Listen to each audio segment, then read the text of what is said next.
আমি তো ফেসবুকে আসছি 3 বছর ধরে। তো 3 বছর আগে ভিক্ষা করে খাইতাম। 3 বছর আগে তো আমার জীবনে কিছু ছিল না।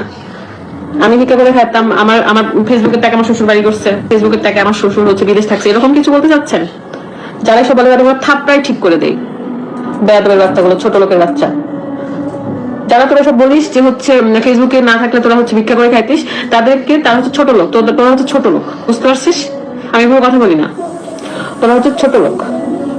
কারণ ফেসবুকে ফেসবুকের টাকাতে আমরা বিলাসিতা করি। ফেসবুকের টাকাতে পেট চালাতে হয় না। আল্লাহর রহমে, আল্লাহর রহমে আল্লাহ আমার রিজিকে যা রাখছে সেটাই হবে। ফেসবুকের টাকা দিয়ে যে মোবাইল কিনছি, দেখ ভালো করে দেখ, এটা হচ্ছে 16 Pro Max ডেজার্ট কালার, আর এটা হচ্ছে 16।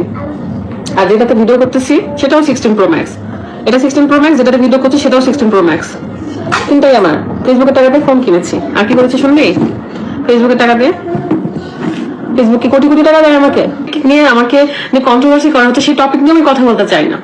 আমি কখনোই কোনো ঝামেলা নিয়ে কথা বলতে চাই না, কারণ যেখানে ঝামেলাই নাই সেখানে কি ঝামেলা নিয়ে কথা বলবো? মানুষ ঝামেলা বাড়াচ্ছে, আমি কিছুই করি না, আমি কিছু জানি না। আমি আমার মতো চলতেছি ফিরতেছি, আমার যখন যেখানে দরকার সেখানে যাচ্ছি। আমার ঝামেলা বাড়তেই পারে, আমি সেটা শেয়ার করবো কেন? আমি এই ধরনের কথা শেয়ার করতে পছন্দ করি না। যারা ভিউ পাওয়ার আশায় আমাকে নিয়ে নেগেটিভ ভিডিও বানাচ্ছেন, তারা আসলে জাস্ট ভিউ পাওয়ার জন্য আমাকে ক্ষণিকের জন্য মানুষের কাছে হয়তো নেগেটিভ ভাবে প্রেজেন্ট করছেন।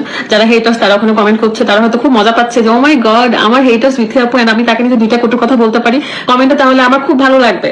খুব আনন্দ পাই সেই নেগেটিভ ভিডিও গুলো পাইলে। আনন্দ পাক, আমার অনেক ভালো, কারণ আমি আমাকে যারা চিনে পার্সোনালি তারা আমাকে জানে আমি কেমন।